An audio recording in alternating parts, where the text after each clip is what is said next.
Hello everyone, welcome to my channel. आज हम class 10 chapter number 2 civics federalism को page number 19 से continue करेंगे। That is how is federalism practice. ये video इस चैप्टर का पार्ट नंबर 3 है। मैंने पार्ट नंबर 2 जो कि था what makes India federal country पर ऑलरेडी वीडियो बना रखी है, जिसका लिंक डिस्क्रिप्शन में है, आप जाके देख सकते हैं। चलिए ये वीडियो स्टार्ट करते हैं।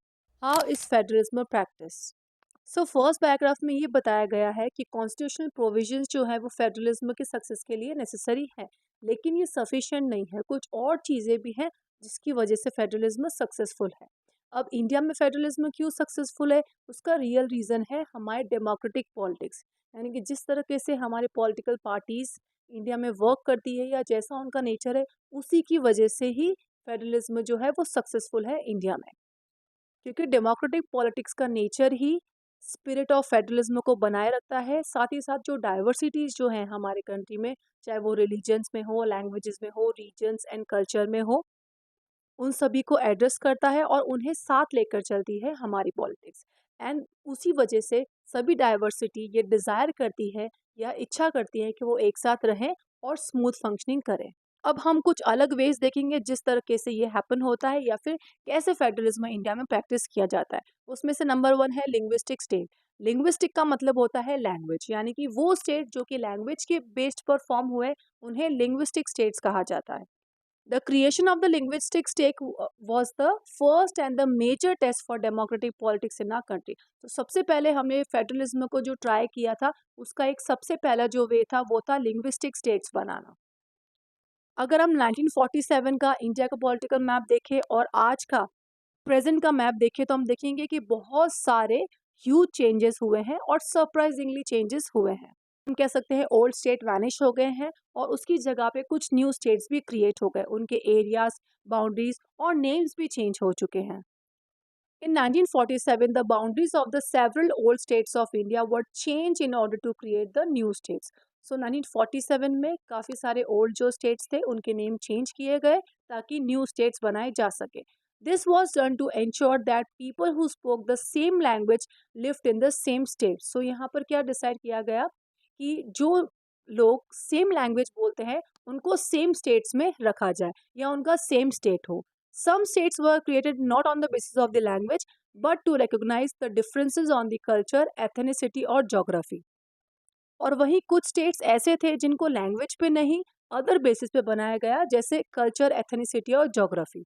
These include states like Nagaland, Uttarakhand and Jharkhand. Now, next page, page number 20. When the demand for the formation of the states on the basis of language was raised, some national leaders feared that it would lead to the disintegration of the country. यानी कि सबसे पहले जब states को language पे form करने की demand आई थी, तब लीडर्स को लगा था कि इस वजह से इंडिया जो है वो डिवाइड हो जाएगा या इंडिया टुकड़ों में बढ़ जाएगा। That is why central government भी कुछ समय तक formation of the states on the basis of language को रेजिस्ट कर रही थी, यानी कि उसे टाल रही थी। लेकिन एक्सपीरियंस के साथ साथ उन्हें ये रियलाइज़ हुआ कि लैंग्वेज के बेसिस पे स्टेट्स बनाने से उनकी कंट्री ज़्यादा यूनाइट हो रही है और उस वजह से एडमिनिस्ट्रेशन जो है कंट्री का और स्टेट्स का वो काफ़ी स्मूथ और इजीली हो रहा है। Second way is language policy. A second test for Indian federation is the language policy. So ये सेकेंड टेस्ट था। Our constitution did not give the status of national language to any one language. So हमारा जो constitution है, उन्होंने किसी भी एक particular language को नेशनल लैंग्वेज डिक्लेयर नहीं किया है, यानी कि कंट्री की खुद की कोई लैंग्वेज नहीं है। Hindi was identified as the official language. Hindi को ऑफिशियल लैंग्वेज की तरह आइडेंटिफाई किया, यानी कि गवर्नमेंट के जो भी डेक्लेरेशन होंगे वो सब हिंदी में होंगे।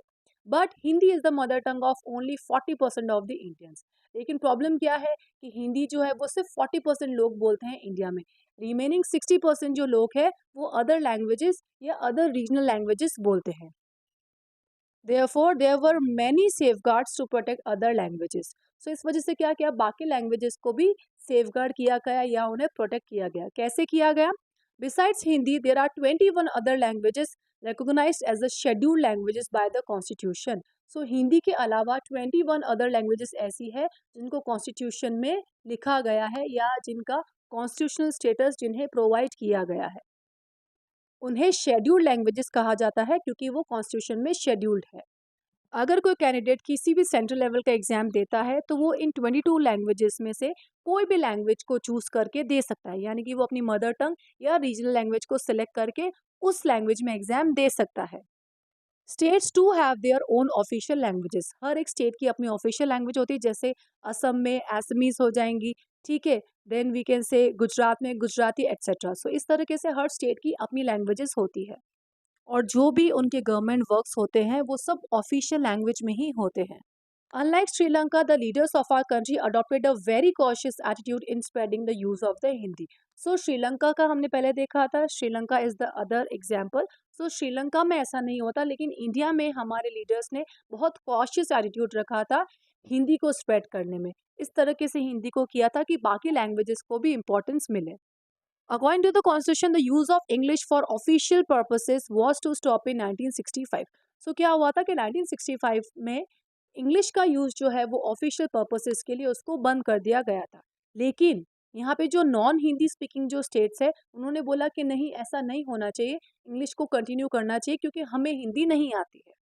तमिलनाडु में क्या हुआ था, इसी को लेकर एक मूवमेंट हुआ था कि लोगों ने इसको अपोज किया था कि नहीं, आप इंग्लिश को कंटिन्यू करो, हिंदी को कंटिन्यू मत करो। The central government responded by agreeing to continue the use of English along with the Hindi for official purposes. So यहाँ पे सेंट्रल गवर्नमेंट ने क्या डिसाइड किया कि ओके, अब हिंदी और इंग्लिश दोनों को ही ऑफिशियल लैंग्वेजेस माना जाएगा, यानी कि अब जो गवर्नमेंट की डेक्लेरेशंस या जो भी उनके डिसीजंस होंगे वो दोनों लैंग्वेजेस में ही लिखे जाएंगे। Many critics think that this solution favored the English speaking elite. काफ़ी क्रिटिक्स को क्या लगा कि नहीं, यहाँ पर ये इंग्लिश स्पीकिंग जो एलिट क्लासेस है, जो रिच क्लासेस है, उनको सपोर्ट कर रहे हैं, इंग्लिश को ज़्यादा इंपॉर्टेंस दे रहे हैं। Promotion of Hindi continues to be the official policy of the government of the India. ठीक है, सो हिंदी का जो प्रमोशन है वो हमारी एक तरीके से ऑफिशियल पॉलिसी है गवर्नमेंट की। अब यहाँ पे प्रमोशन का मतलब ये नहीं है कि सेंट्रल गवर्नमेंट हिंदी इम्पोज कर सकती है उन लोगों पे जो हिंदी बोलना नहीं चाहते। यहाँ पे प्रमोशन का मतलब ये है कि इंडिया के लीडर्स ने फ्लेक्सिबली इस प्रॉब्लम को एड्रेस किया और श्रीलंका जैसी सिचुएशन को अवॉइड किया, क्योंकि यहाँ पे हमने देखा था कि लैंग्वेज पॉलिसी के तहत गवर्नमेंट ने बाकी अदर लैंग्वेजेस यानी कि 22 लैंग्वेजेस को कॉन्स्टिट्यूशनल स्टेटस दिया है ताकि इस प्रॉब्लम को अवॉइड कर सके। नंबर 3, सेंटर स्टेट रिलेशन, ये एक अनदर वे है। सो यहाँ पे क्या बात की गई है कि जो भी कॉन्स्टिट्यूशन में पावर शेयरिंग के अरेंजमेंट दे रखे हैं उसका इम्प्लीमेंटेशन या उसकी सक्सेस टोटली रूलिंग पार्टीज और लीडर्स पे डिपेंड करती है, यानी कि किस तरीके से वो पावर को शेयर करते हैं और उस पावर शेयरिंग अरेंजमेंट को इम्प्लीमेंट करते हैं, ये टोटली उन पे डिपेंड करता है। For a long time, the same party ruled both at the center and in most of the state. So काफ़ी लंबे समय तक सेम पॉलिटिकल पार्टी या एक सिंगल पार्टी ने स्टेट और सेंट्रल गवर्नमेंट में रूल किया।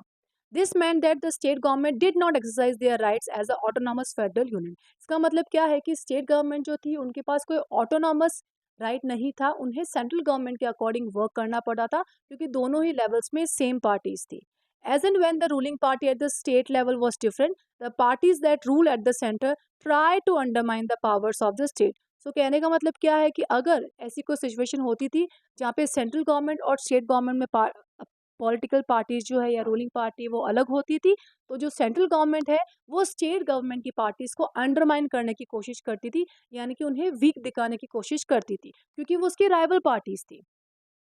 In those days, the central government would often misuse the constitution to dismiss the state government that were controlled by the rival parties. So उस समय हम कह सकते हैं सेंट्रल गवर्नमेंट कहीं ना कहीं अपनी पावर्स का मिसयूज करती थी क्योंकि स्टेट गवर्नमेंट में उनकी राइवल पार्टीज होती थी, तो वो कोशिश करती थी कि वो ही डोमिनेंट रहे और उन्हें कोई ऑटोनॉमस स्टेटस ना मिले।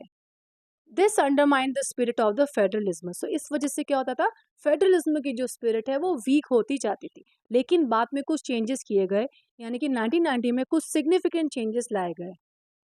This period saw the rise of regional political parties in many states of the country. अब यहाँ पे क्या है, रीजनल पार्टीज का जन्म हुआ, यानी कि अलग अलग स्टेट में डिफरेंट डिफरेंट पार्टीज जो है वो एग्जिस्टेंस में आ गई।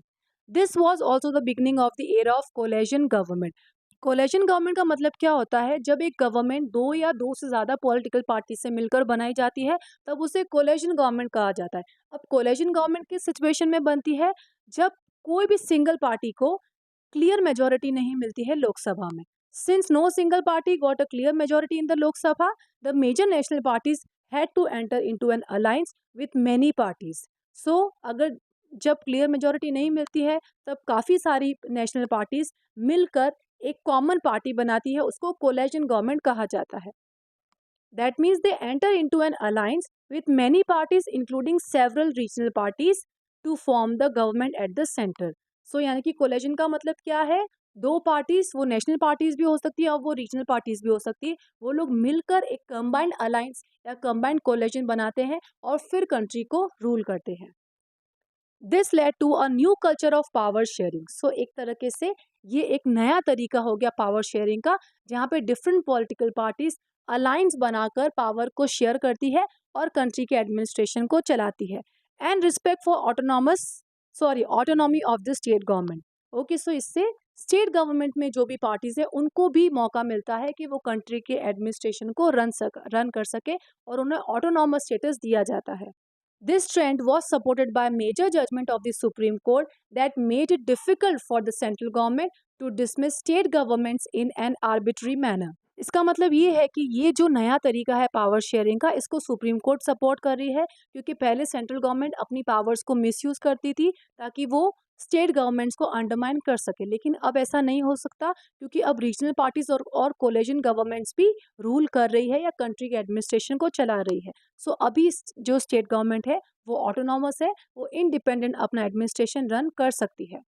Thus, federal power sharing is more effective today than it was in the early years after the constitution came into force. So हम कह सकते हैं कि अभी जो फेडरल पावर शेयरिंग जो है वो काफ़ी इफेक्टिव है कंपेयर टू ओल्डर टाइम्स जब कॉन्स्टिट्यूशन बना था. इस वीडियो में हमने देखा है कि फेडरलिज्म को इंडिया में 3 डिफरेंट तरीके से प्रैक्टिस किया जाता है. That is the linguistic state, language policy and center state relations. I hope you understood by this video. If you like the video, please hit the like button and subscribe to my channel. Thank you.